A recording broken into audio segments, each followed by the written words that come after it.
histoire pour enfants sur les émotions. Mila claqua derrière elle la porte de sa chambre. Elle est rouge de colère. Ses bras sont tendus le long de son corps, ses poings sont fermés, son visage est crispé, elle grogne et souffle par le nez. Elle marche le long de sa chambre, dans un sens puis dans l'autre, sans s'arrêter.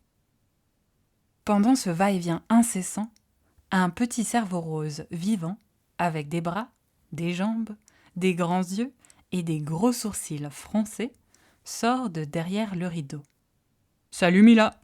lança le petit cerveau rose. « Je suis Colère, la partie de ton cerveau qui est en ce moment suractivée. J'étais tranquillement en train de dormir dans mon lit, quand soudain, l'alarme a sonné et m'a sorti de mon sommeil. Cela m'a fait sursauter. J'en ai eu mal aux oreilles, alors je suis vite venue voir. Raconte-moi ce qui m'a réveillée. » Mila répondit. « Zoé, ma petite sœur, a fait écrouler ma tour en bois. Une tour giga géante. Ça fait 2 jours que je la construis. J'ai alors tapé ma petite sœur sur la tête avec un capla et elle s'est mise à pleurer. Maman est arrivée furieuse et m'a disputée. Elle m'a demandé de ranger et d'aller me calmer dans ma chambre. Mais moi, je ne sais pas comment me calmer. C'est même pire, je suis enragée maintenant. Et c'est pas la première fois que ça arrive. L'autre jour, Zoé a cassé mon jouet préféré et c'est toujours moi qui me fais disputer. J'ai envie de tout jeter par terre dans ma chambre. »« Ah oui, » enchaîna Colère. « Je comprends mieux pourquoi je suis là. » Mon thermomètre est effectivement en train de monter dangereusement. Cela va finir par exploser. Oh mon Dieu, nous allons avoir besoin d'aide. Ne bouge pas, j'appelle une amie. Colère sortit un tout petit téléphone portable et composa un numéro d'urgence. Bip, bip. Oui, allô, respiration ? Je t'appelle parce que Mila est en train de disjoncter complètement et je n'arrive plus à la retenir. On a besoin de toi. Oui. D'accord, respiration. Ok. Non, c'est toi qui raccroches la première. Non, c'est toi. Bon, alors on compte jusqu'à 3. 1, 2... Bon, c'est pas bientôt fini vos histoires, coupa Mila. J'ai besoin d'aide, moi. Ah oui, pardon Mila. Bon, c'est urgent, respiration. À tout de suite.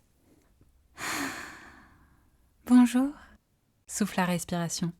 Ah bah, ça pour être rapide, c'est rapide, dit Mila. Un nouveau petit cerveau fit son apparition. C'était respiration. Les yeux presque fermés, elle paraissait très détendue. Alors Mila, que puis-je faire pour toi ? J'ai l'impression que ma tête va exploser. Je n'arrive plus à me contrôler, bafouilla Mila. J'ai ce qu'il te faut. Respiration fit apparaître une petite sacoche et y plongea son bras en entier. Elle en ressortit un petit nuage qui se mit à flotter devant elle. Regarde Mila, ça, c'est le tourbillon qu'il y a à l'intérieur de toi. Au même moment, le petit nuage se transforma en une tornade grise tournant à toute vitesse sur elle-même. Mila, tu as le pouvoir de modifier la météo à l'intérieur de toi. Pour cela, il faut que tu comprennes comment. Je vais t'aider. De quoi est constituée une tornade selon toi ? Mila se gratta la tête. Je ne sais pas. Dépêchez-vous, pressa Colère. Mon thermomètre continue de monter. Une goutte de sueur coula sur le front de Mila. Une tornade, de quoi est constituée une tornade ? De vent ? Oui, tu te rapproches, Mila. D'air, trouva Mila. Et de quoi est constitué ton souffle ? D'air aussi. On y est. Colère se mit à applaudir. Respiration continua. Ne perdons pas de temps.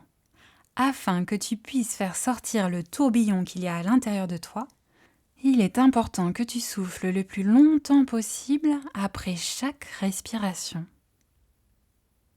3 expirations devraient suffire. Et toi qui écoutes l'histoire, si tu veux soutenir Mila, tu peux respirer avec elle. Allez-y, c'est à vous de jouer. Ok, j'y vais. Mila prit une grande bouffée d'air, puis souffla le plus longtemps possible.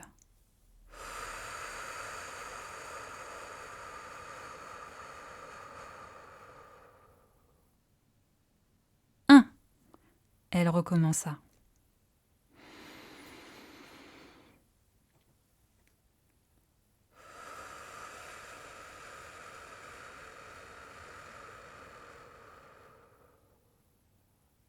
Deux.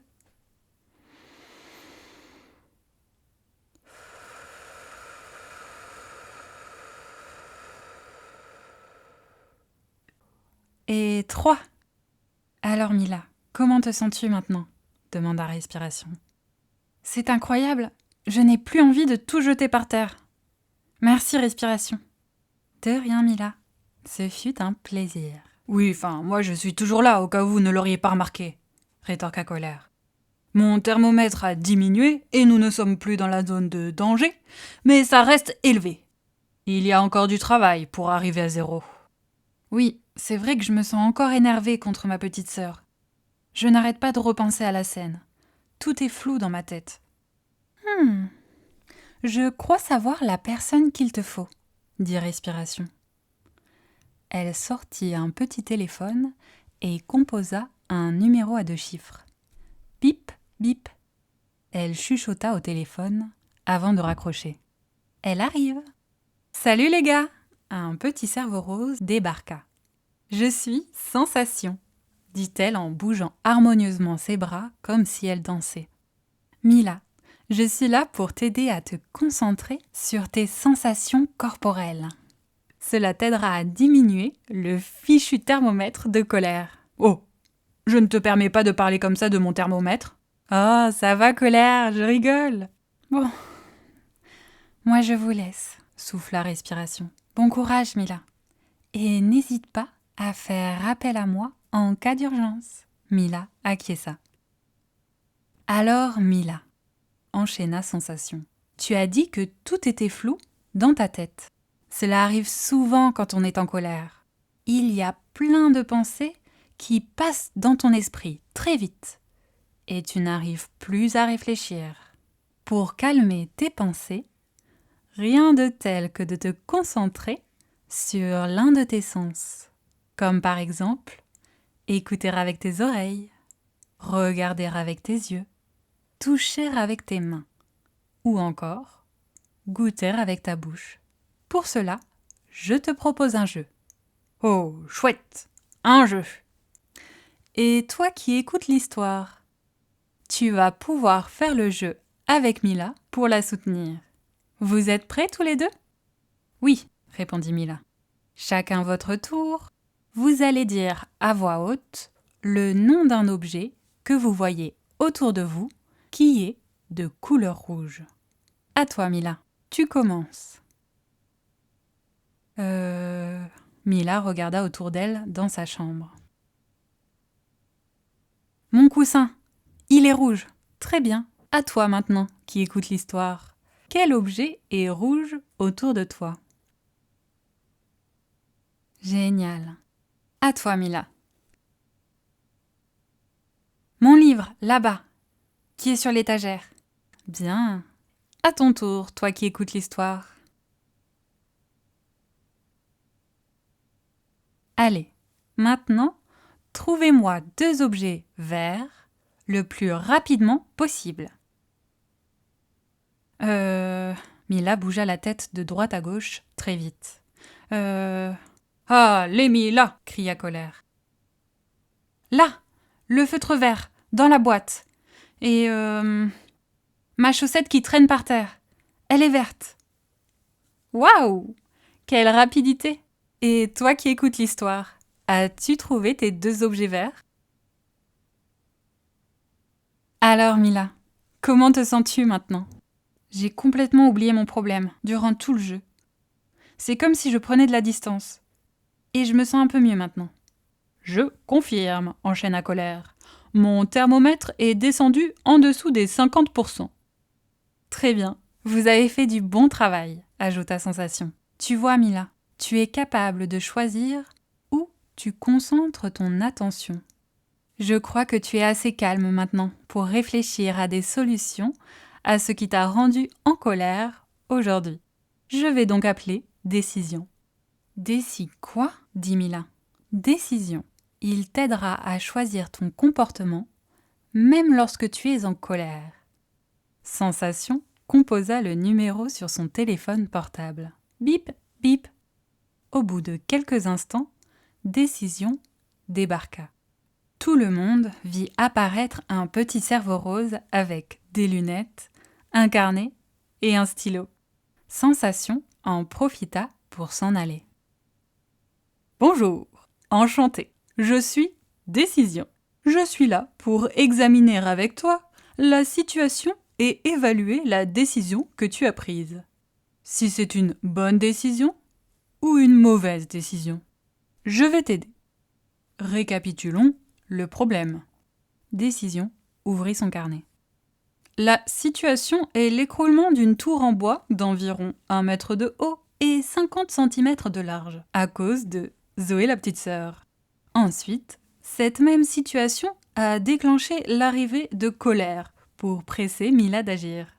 Enfin, suite à l'arrivée de Colère, Mila a pris une décision. Quelle a été cette décision, ma chère ? J'ai tapé ma petite sœur sur la tête. Parfait. Je prends note. Et pourquoi as-tu tapé ta petite sœur ? Parce que je n'avais pas terminé ma tour avec tous les bouts de bois et je voulais me venger contre elle. Parfait. Est-ce que taper ta petite sœur t'a permis de terminer la tour avec tous les bouts de bois ? Non. Parfait. Est-ce que taper ta petite sœur t'a permis de satisfaire ta vengeance ? Non plus. Parfait. Donc, il y a erreur. Une erreur ? Oh non. Oh, je suis vraiment nulle. Ah non. Au contraire, Mila. Les erreurs sont là pour te faire grandir. Grandir ? Oui. Les erreurs permettent d'apprendre. Savais-tu que tous les enfants du monde, toi y compris, apprennent à marcher en tombant ? Vraiment ? Je pensais que c'était trop la honte de tomber, moi. Et non, sans ça, tu ne serais pas debout devant moi aujourd'hui. Pour apprendre, il faut faire des erreurs. Et ça, durant toute la vie. Ah bon ? Mais attends, ça veut dire que mamie aussi fait des erreurs ? Eh oui, tout à fait, Mila. Tu vois comme tu sais réfléchir. Continuons. Pour prendre de bonnes décisions, il faut aussi se mettre à la place de la personne contre qui on est en colère. Appelons empathie. Décision téléphona quelques instants et empathie apparut dans un nuage de fumée. Bonjour tout le monde. Mila, pour t'aider à te mettre à la place de ta petite sœur, je vais vous poser plusieurs questions. À toi et ton ami qui écoute l'histoire. Vous êtes prêts ? Écoutez bien. Est-ce que vous aimeriez, vous, que l'on vous tape sur la tête avec un objet en bois ? Non, répondit Mila. Pourquoi avez-vous tous les deux répondu non ? Parce que ça fait mal de se faire taper sur la tête. C'est douloureux. Très bien. Écoutez bien cette question et choisissez entre ces deux réponses. Pourquoi pensez-vous que Zoé a fait tomber la tour en bois ? Réponse A. Elle voulait que Mila se mette en colère. Ou réponse B. Elle voulait attraper un bout de bois sans savoir que la tour s'écroulerait. Mila réfléchit un instant. Je pense que c'est la réponse B. Ma petite sœur attrape tout ce qu'elle trouve sur son passage et met toujours tout dans sa bouche. Tu vois, Mila, enchaîna Empathie, quand tu te mets à la place de ta petite sœur, tu te rends compte qu'elle ne voulait pas réellement faire tomber ta tour et ni te mettre en colère. Les gars, dit Colère, mon thermomètre est presque à 0. Oui, confirma Mila. Je me sens moins énervée contre Zoé maintenant. C'est vrai qu'elle ne l'a pas fait exprès quand j'y pense. Merci pour ton aide, Empathie. De rien. À bientôt, Mila. Et n'oublie pas de te mettre toujours à la place des autres. Ça t'aidera à faire aux autres ce que tu aimerais que l'on te fasse. Empathie disparut. Il reste une dernière question, continua Décision. Afin d'atteindre le 0 sur le thermomètre de colère, Écoutez bien, toi, Mila, et toi qui écoutes l'histoire. Vous êtes prêts ? Oui, répondit Mila. Qu'aurait pu décider de faire Mila au lieu de taper sa sœur ? Trouvez au moins un autre comportement. Je vous laisse quelques secondes pour réfléchir. Mila se gratta la tête.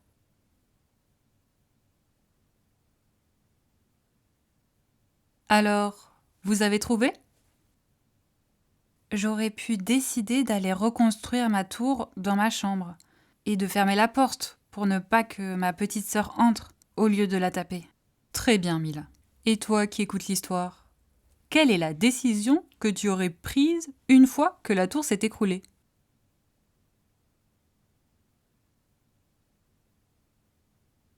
Bravo.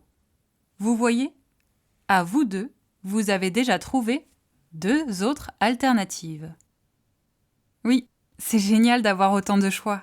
Et c'est moi qui décide de mon comportement. Je pensais que c'était Colère qui prenait les décisions pour moi. Oui, rappelle-toi, Mila, ajouta Colère. Je suis ici pour te pousser à agir. Mais ce n'est pas moi qui décide de ton comportement. C'est bien toi. Tu es responsable de tes actes. Oui, Mila, enchaîna Décision. Tu as compris la leçon maintenant. Tu as le pouvoir de décider tes actions, puis de voir si c'était la bonne décision. Et j'ai le droit de faire des erreurs aussi. Oui, tout à fait. Des erreurs pour apprendre, ria Décision. Colère se mit à bâiller.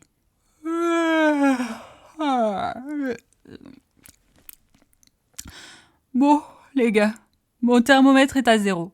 Je vais aller me recoucher, moi. Bonne nuit, Colère, répondit Mila. Bonne nuit, Mila. Et à la prochaine fois, dit Colère en faisant un clin d'œil à Mila, avant de disparaître.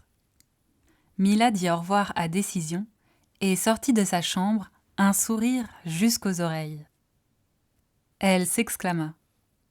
Je décide d'aller faire un câlin à ma petite sœur. Fin de l'histoire.